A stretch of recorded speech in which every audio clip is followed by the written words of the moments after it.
Police and the GSP chasing a suspected stolen car through a residential neighborhood of Atlanta. It ends with a trooper doing a maneuver to stop the car. The car overturned. This time everybody is okay, but there's no end to the debate over the safety and wisdom of law enforcement using chase policies. Here's John Sherrick.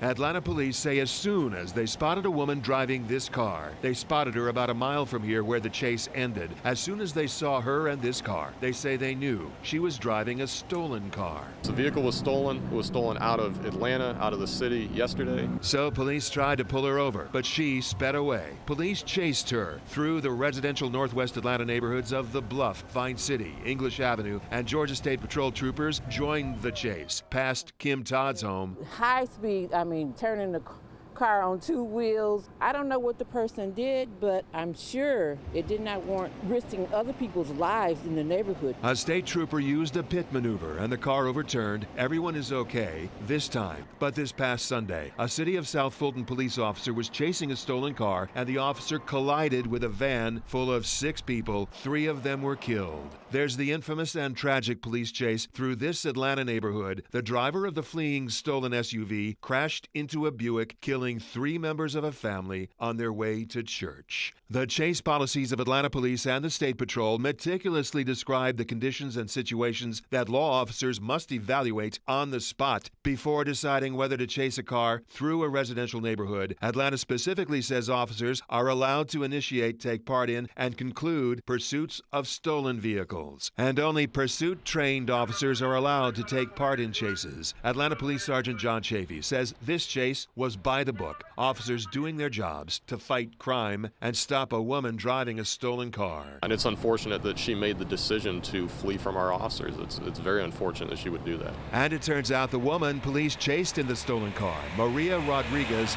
was a fugitive wanted in an earlier stolen car case.